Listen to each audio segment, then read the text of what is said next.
स्वामी गुणेशानंद जी महाराज, राधे राधे महाराज जी।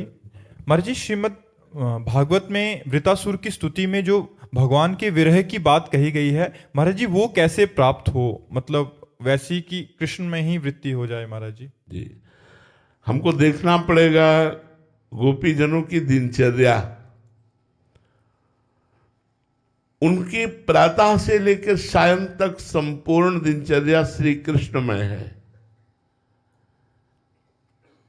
अगर वो बच्चा खिला रहे तो कृष्ण गुणगान करते हुए, अगर वो पति को रिझा रहे तो कृष्ण भाव में भावित होकर, अगर वो धान कूट रही हैं, लीप रही हैं, झाड़ू लगा रही हैं, बुहारी कर रही हैं, गाय दूह रही हैं, गाय को चारा दे रही हैं, जो भी क्रियाएं गोपी कर रही हैं, गोपी मोक्ष सन्यासिनी कही गई। सन्यास मोक्ष को प्राप्त होता है, लेकिन गोपी जनों ने मोक्ष का भी सन्यास करके श्री कृष्ण विरह में वो रस प्राप्त किया कि उद्धव जैसे ज्ञानी भी उनकी चरण धूलि चाहते। वंदे नंद ब्रज स्त्रीणाम पाद रेणुम अभिक्षुषा या सामहद कथोद्गीतम पुनाति भुवनत्रयम।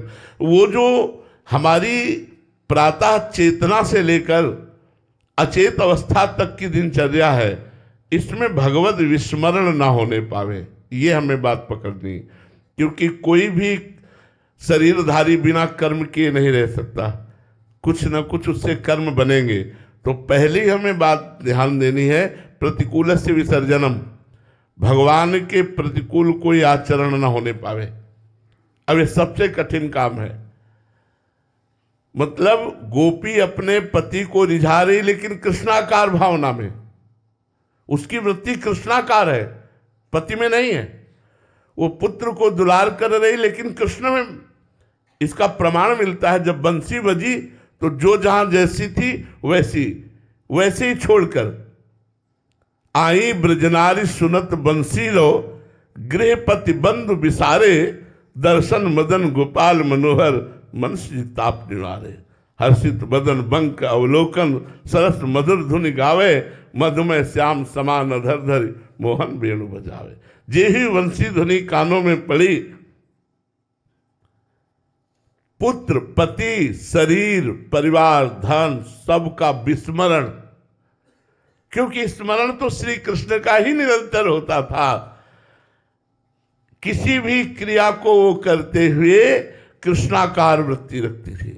जैसे वो दही बेचने जा रही तो विक्रेतु कामाखिल गोप कन्या मुरारी पादार्पित चित्तवृत्ति, चित्तवृत्ति श्री कृष्ण चरणारविंद में अर्पित होने के कारण वो बेचने जा रही दही, और कहना चाहती हैं कि कोई दही ले ले दही, लेकिन निकलता है गोविंद दामोदर माधवेति। कोई माधव ले ले, कोई दामोदर ले ले, कोई गोविंद ले ले। क्या उच्च कोटि की। और इसीलिए परमहंस श्री सुखदेव जी ने, श्री उद्धव जी ने, बड़े बड़े महापुरुषों ने गोपी चरण वंदना की। इतनी ऊंची स्थिति, एक सेकेंड के लिए भी कृष्ण विस्मृति नहीं है, अखंड मुरारी पादार्पित चित्तवृत्ति।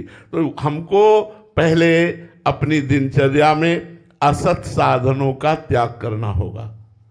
हमसे कोई गंदी बात ना होने पावे, शास्त्र विरुद्ध आचरण ना होने पावे, फिर खूब साधु संग हो और निरंतर नाम जप हो और भगवान की लीला कथा का श्रवण करके मनन चिंतन हो। तो उस मनन चिंतन से भगवत मिलन की चाह होगी, और चाह में फिर विरह आग्नि पैदा हो जाती है, फिर जिया नहीं जाता। वो अहोभाग्य है, धन्य भाग्य है जो कृष्ण विरही है, जो भगवत विरही है, अहोभाग्य है, धन्य भाग्य है। तो उसका साधन तो यही है, प्रथमई सेवहु गुरु के चरण, जिन या धर्म कहो सब करन, नाम प्रताप बताइयो, जो हरिवंश नाम अनुसरहु, निस दिन गुरु को सेवन करहु, सकल समर्पण प्राण धन। संपूर्ण अपना अस्तित्व समर्पित करके गुरु चरणों की सेवा की जाए।